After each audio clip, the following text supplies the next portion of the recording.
bunaí an taibhhearc in 1928 agus buíochaí mar áirclan náisiúnta na Gaeilge.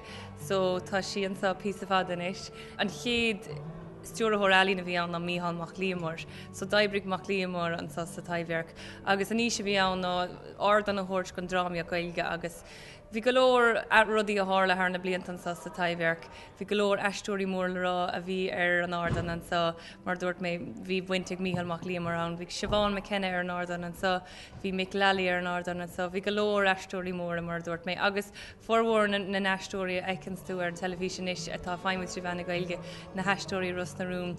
Bhí ar fad an sa agus tásúla go maiid siad a rís an sa. Se, dúirt siad liom gur amadáin a bhíanamh. Agus ná seacht go méisteach le bhór mríomhra. Tá muid tosún machanis I réonú na taibhhearca áhascailte héis cúig bliana bheitúnta. Bhí dóit an beag hí sa seomra glas, agus ní hé go nearnú domáiste olmhór don forgna bhar fad, ach rinú duchar mór don ggóras eiléise, so dá bhrí sin ní éitimiist feimú ag an am, agus bhí go leor deach agus domáiste déanta don Airclan. So socríú ag an am go néon fí jab a chóirithe omláin. Thóg sé an tamil sin mar bhí oring annach chuid airige de bhú ar nóig bhí breis agus milliún caite ar an Airclan agus níl breis agus milliún le fáil chóhéas go sin go leor dechreachtaí a buint leis. Bhí muoilir an obair bhí mar dúirt méid bhí dechar seachtar i muoinú ach buíocht dí formar an targad ar deire agus tá sí oscailte ríist. Cosíntaach an rudé go elándis na tubistí mór a hála mar hápla an tíine mór a 2007. Lein mhór de raig agus is ionach an misneach a bhí acha. Bhí an áit dóite tar rééis é a bheith a dhéisethe cúpla bhbliain réimhir sin. So thóg siad an gdúchláin agus bhela siad airgid. Bhela siad airgid ó stát agus an leastát agus an stát áitiúil agus ó daoine deonacha daoine príomháideacha.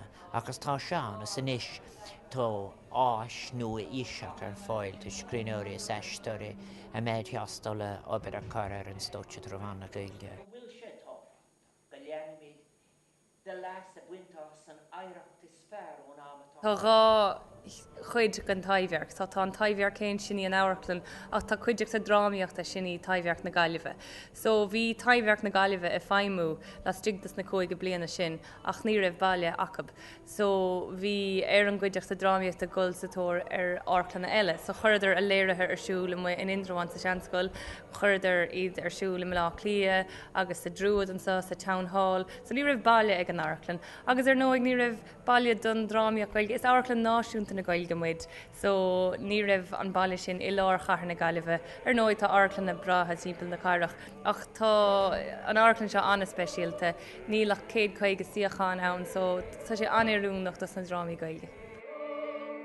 Like mé hen sa taibhhearc níideag seaca sé. Táil fada seo sin tá sé blian tá mé chu sin. Ach bhhail mé an simá agus fuair mé grág an drámaíoch agus grág an Gaeilge agus tá atmosfér fí les a taibhhearc an seo.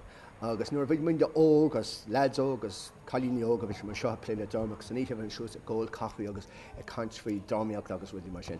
Agus is deasan bh é níos eáil mar nuair a thosa mis a taibhhearc sa seaca bhí díon feltrúfa bhí an, Belfast rúf a tugair. Bhí wooden beams thuas an sin. Agus bhí go leor piles sa díon. Agus a dúnta bhí drámarsúil ar stáit a crunnelum an seachrán sínam, agus Mick Lally sa príomhfáid, agus Mick lís síos a legantó bheith marmh, agus bhí drip ón síle ar go dug síos an úsar. Agus nuair bheith tú suas bhí timpeall beidir dúséin tin cans thusa sin a fáil dropsó, agus nuair bheith báisteachán. Níoach na heistóirí, níoach an lech féoch na heistóirí a chluisteáil, mar bheith an báiste gáil tug sin ar an díon. Ba mé chuir fáte le dréamaí eile ar fud na tíre.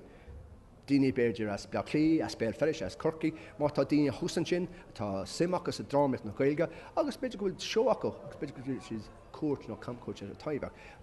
Muinte na taibhhearca agus stúrthail na taibhhearca a chuir fáte agus fáte chealaíopa. So le cúna sé tá ré nó a tosna an seo hanéis, agus tá mé thar bheith bródó leis an áitinéis.